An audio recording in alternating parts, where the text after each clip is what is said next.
Alliance Wars Season 19 is terrible on launch. The Alliance dev diaries are being pushed back, and we have more art and much more to discuss in this edition. Yes, hello everybody, welcome back to the Marvel Contest of Champions news for Friday. Unfortunately, because I don't have my proper Infinity Gauntlet arriving till Monday after spending nearly 2 months trying to get to me, we now have this little Infinity Gauntlet here. This is pretty cool. This is by Any Minifig for you. I'll put a link to the site in the description down below. Look at it, it's just a little Thanos gauntlet.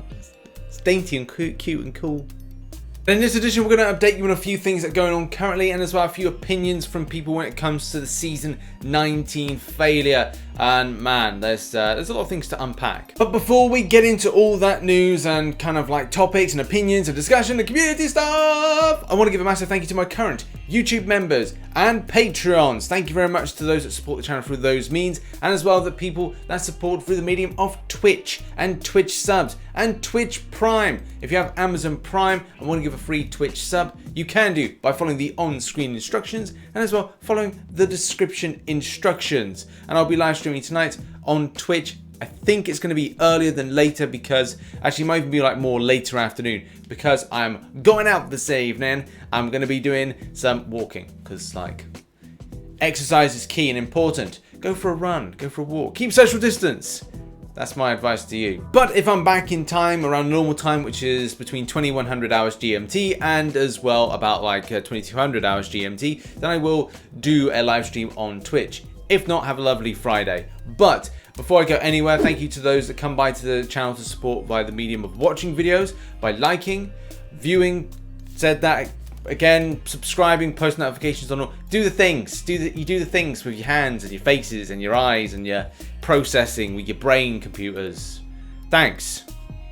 But in any case, let's jump into our first story. So I got a message on Twitter from Class. Thanks, Glads, for sending this through. It basically points out that first and foremost, if you check out, if you go for like Deadpool and it comes up with, well, you know, Deadpool, it comes with a 6-star.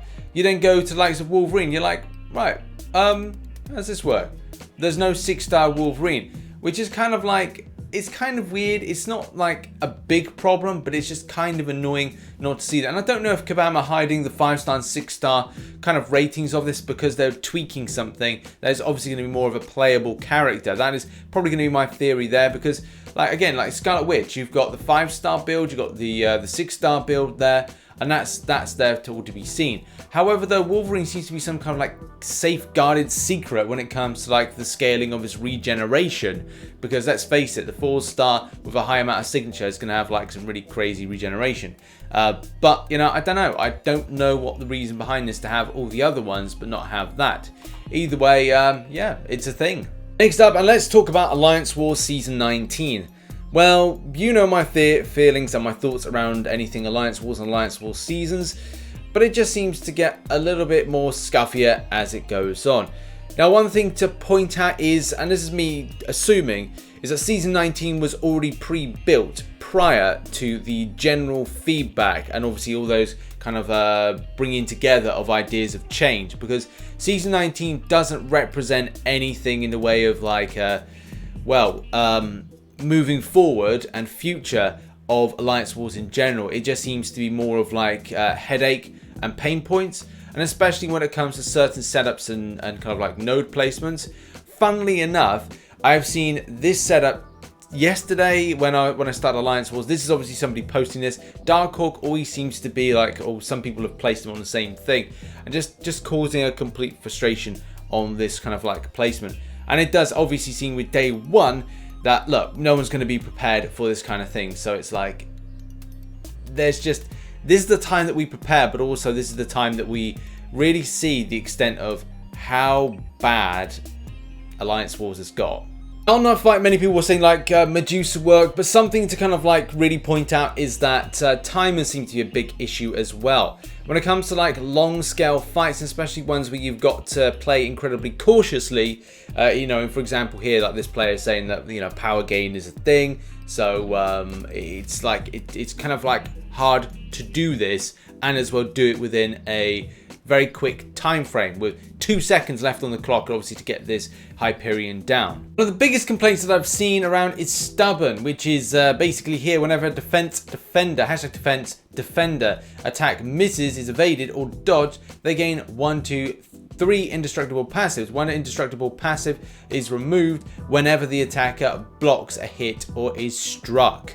With Kabam even saying they're going to nerf this tactic, saying the updated to be capped rank 1 for Challenger and expert maps of Alliance War. This means while the tactic is in use, #defense defenders will only be able to store up to 1 indestructible passive at a time rather than 2 or 3, and this change will come into effect on July 1st. People were saying to address some other questions that have been raised about stubborn defense tactic, the Dexterity Mastery can cause it to activate, and the indestructible passive it removed will behave somewhat like the indestructible Luke Cage has, preventing all damage while the opponent has the charge. Now, I don't know if putting Luke Cage on a node that's going to be overkill with stubborn in place could be a very effective defense option. But yeah, it needed to change, and as well as a lot of this stuff. But there really is a huge amount to go over when it comes to this Alliance War Season 19. I feel this may be saved for like an extra long video, which I might make later on today.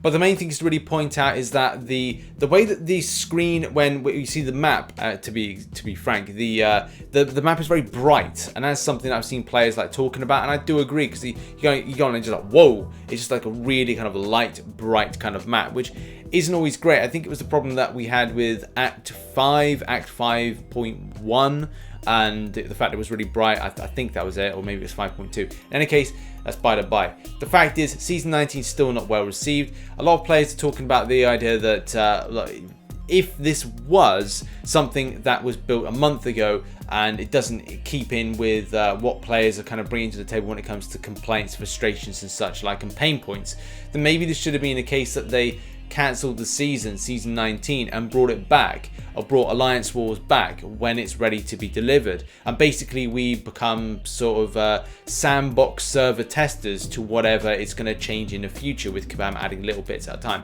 I don't know, I know from a developer standpoint they probably wouldn't be interested in something like that, but I don't know, I feel like the players would be like, look, if they're testing it as it's going in, as it's been tweaked and changed to be something that players would like and enjoy, then that's better than obviously going to the forums and seeing everybody kind of like unhappy with the direction that's the seasons is going, or Alliance Wars is going in general.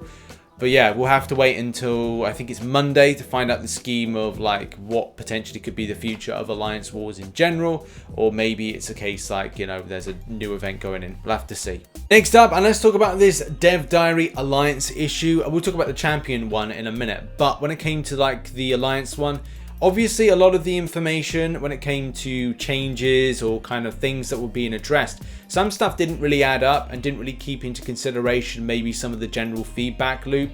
And that's the thing, excuse me, that's the thing, when it comes to like general feedback, everybody in the community came out with stuff that was going to be given to Kabam to make exponential changes.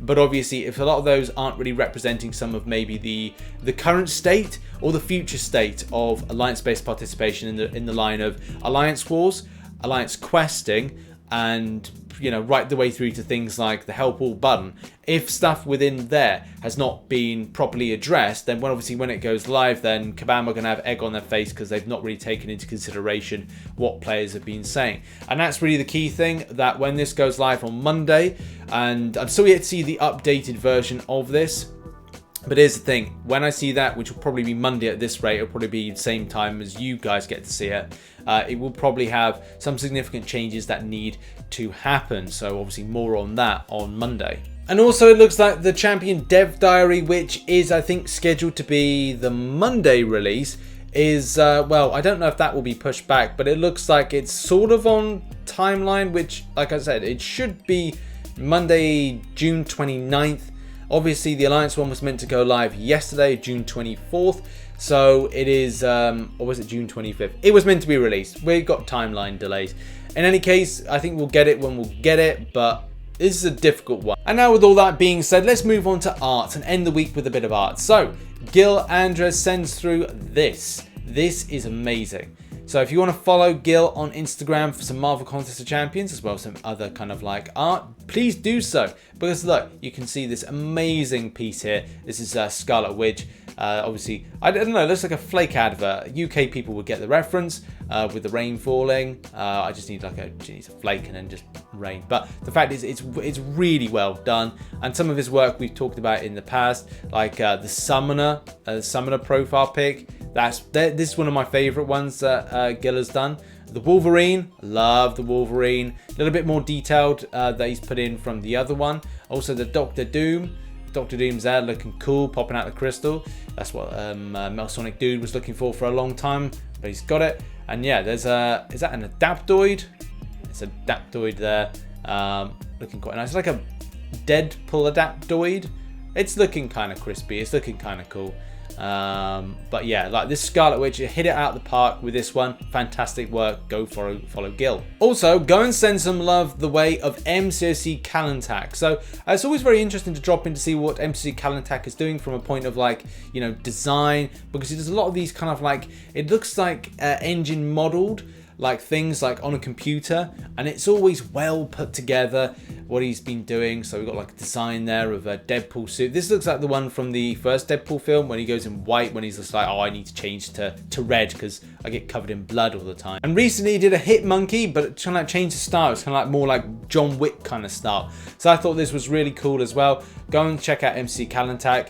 And also Calentak does a lot of work when it comes to like YouTube videos as well, and also does a lot when it comes to like champion character designs, champion ability designs, lots of stuff as well. There's a great community for this, which I do want to shout out in a future video. Go and check it out. And there we go. That's been Marvel Contest Champions news for Friday. I'm probably going to be doing an Alliance War kind of like overview, like the first day of it, and like my thoughts. And just deep dive a lot of the stuff continuing on from like some of the stuff, the topics we discussed in here in that video. But as well, hopefully on Monday, I get my Thanos Infinity Gauntlet, but we'll see. I've got Mjolnir for now. Check out some other content here. Check out some other stuff down here. And I'll see you later on. Bye-bye for now.